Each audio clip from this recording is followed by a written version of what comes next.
What is going on, everybody? Been a diehard Pistons fan since 2003 and starting to get very optimistic about this Pistons team. The Detroit Pistons have an opportunity to do something very, very special tonight, and that is win 5 games in a row and also be over 500 for the first time in a long, long time. In this video, we're going to go through and talk about 3 things that I will be keeping my eyes open for tonight, talk about what I think the ticket to winning this game will be, and just kind of give a general preview on all things related Pistons versus Nets. So the first thing that I am going to be paying close attention to tonight, something I think will be very, very important, is can Ron Holland bring his energy, because I feel like it is as important as ever for him to do so. The reason why I feel like it is as important as ever for Ron Holland to do that is because Ausar Thompson has been ruled out already with his illness. Apparently, Ausar is sick, so I hope that he feels better soon. But this is the second game in a row that we have missed Ausar, and we, of course, are without Jaden Ivey as well. Without Jaden Ivey and Ausar last game, you could really feel that the team did not have the same type of speed and energy that they had or typically do have, say, back 5 games ago when Ausar and Jaden Ivey were healthy. Ausar and Jaden Ivey are by far the quickest guys on this team. They are by far engines on the fast break. You get either of them in the open floor and goodbye. And the only player left on the roster at this point that has that type of raw athleticism like Ausar and like Jaden Ivey is really just Ron Holland. Yes, there are other guys who can run the floor on this team. Cade is great in transition. Jalen Duren, Isaiah Stewart, they get up and down. But we have an identity as this Pistons team. And a part of that identity is getting out on the fast break, scoring in transition, playing really aggressive defense. And without Ausar and without Jaden Ivey, we lose a very, very big piece of that identity. The fast break points already felt limited in the last game against Portland without Ausar and without Ivey. And I think that a lot of the times when we did get fast break opportunities, it was because of the guy you see on your screen right now, and that is Ron Holland. Ron Holland played an up and down game against the Trailblazers. He was in foul trouble, but the time that he did spend on the floor, he did make some impactful plays. And some of them resulted us getting out in transition. So I think that he's going to need to do that tonight because, as I've said, without Ausar and without Jaden Ivey, we really, really lose that.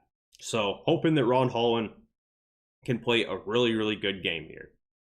Now, moving on, the next thing that I'm going to be paying close attention to is can Malik Beasley turn it back on? He shot 1 of 10 from 3 last game, which is so unlike what we have seen from Malik Beasley the majority of this year, besides the way that he shot 3 games ago, where I think he was just as bad. He was like 0 for something. So Malik Beasley has been on a little bit of a cold streak over the past couple week or so, which is totally okay. I am the first person to understand that when you're shooting volume 3-pointers, when you're shooting 10 3-pointers a night, you can't just assume they're going to make 3 every night. That's not how shooting works. Some nights, if he's taking 10 a game, some nights he's going to make 6, and some nights he's going to make 0, and some nights he's going to make 3. That's just how shooting works. Being a consistent shooter is near impossible. Even Steph Curry goes on cold stretches. Unfortunately, Malik Beasley is on one right now. So really hoping that he can bounce back and get things rolling, because against this Nets team that on paper isn't very good to begin with, and they're without a lot of their key players, which we'll get into, a couple early Malik Beasley threes could put this team away and to bed pretty dang early. Moving on, the last thing that I'll be paying close attention to is just how can Marcus Sasser perform in his newfound role since Jaden Ivey has gone down. I made a whole dedicated video talking about Marcus Sasser and his role that he's going to be taking on without Jaden Ivey, which is backup point guard. So I don't want to get too deep in the weeds here, but just know I'm paying close attention, but I'm patient. I don't think that Marcus Sasser has cost us a whole lot. Of course, we've won every game since Ivey has gone down, so it'd be kind of ridiculous to say that. But I think that he can play a heck of a lot better than he has over the past couple games. I think that Marcus Sasser has the ability to fill it up and score the ball, and we haven't seen a lot of that. But if he's not able to do that, I would like to see him bring the intensity on defense, because at his size, he needs to do one of those things to stay on the floor and contribute in a meaningful way.